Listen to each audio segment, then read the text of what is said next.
Okay, so what we're going to look at here is adding 3D structures into PowerPoint, and specifically in this particular video, adding 3D molecules.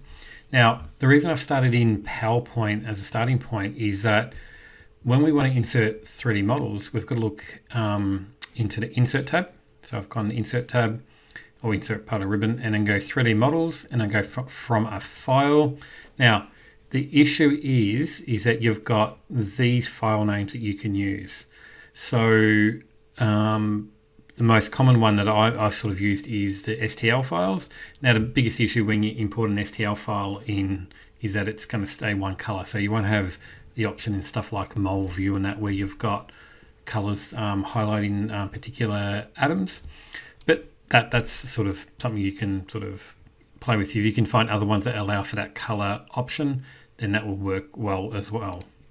Okay, so we're going to, from here, we're actually going to move into to the browser, and I'll show you where you can find these molecules and what to download. Okay, so following from looking at PowerPoint and looking at the files you needed, you might think, all right, I'm going to look for structures, and I've heard of PubChem. I might have seen it in some other places where I want to access structures, like maybe in MoleView. I think MoleView might use it. But say, for example, here, I'm going to type in methane, okay? And the reason I'm showing this is this is the one not to use, but there's a reason why.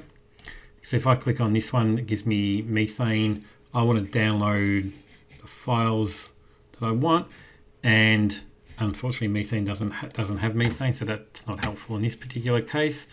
So let's have a quick look for. I meant to do ethanol, and I bring up ethanol. Oops.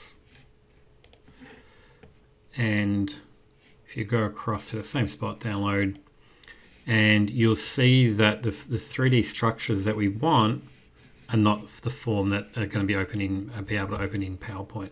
Okay, so where we're going to go is across to this other site called 3D. I should have gone back to the start here just so you can see it. This is where we want to go, and we can go discover,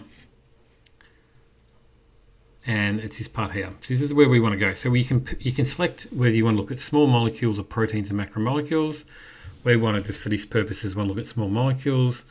I'm going to say pick methane, and it's going to go have a search and see what it can bring back in terms of methane.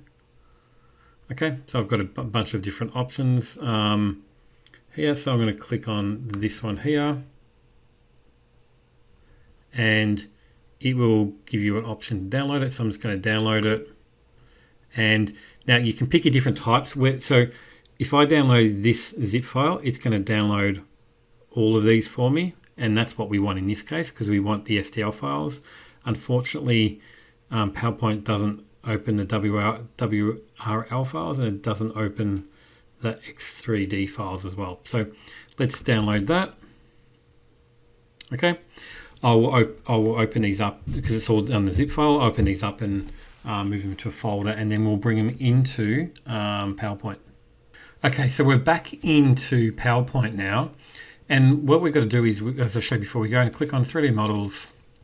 We go from a file. Now, I've got a very originally named folder on my desktop called 3D files. Okay, now the ones we're looking at today for this particular part are these ones here. So let's pick the sticks one. Okay, and I'm going to insert, and that gives me my structure. So I can manually move around myself if I want to. If I want to sort of pull around, show it. Let's insert another one. I can have multiple ones on here if I want to. Let's go back to here. Let's go, yeah, ball and stick. I don't remember what the BAS meant. It's ball and stick. It's probably a much nicer one. I did have some other ones from something I did earlier. I think that was ethanol, but that's the shape you've got. Now, let's get rid of this one because that's, all right.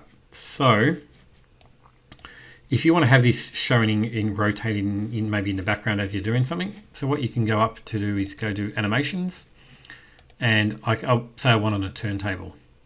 That turntable will make it turn around like that. So you might want to have it angled even. You might sort of angle it down a bit like this. Put the turntable on. You can speed that up. But now if I go across to effect options, if I want that, at the moment it's set up as I can have it a half spin. It's currently set on a full spin.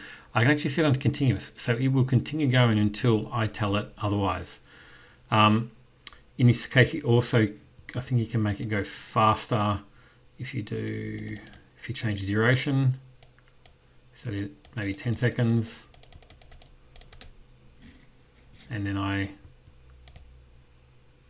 that doesn't change it. So just let it run like that. That's the effect options. You can control it from the animation pane as well if you wanted to, and play around with it that way. But that's how you can insert these sort of shapes into your PowerPoint. So you can also put proteins in here if you wanted it. So the only issue is the lack of color. So it's all white, unfortunately. Now, if anybody wants to point out a way we can get non-white ones in here, I'm happy to be shown. All right, thank you. Bye.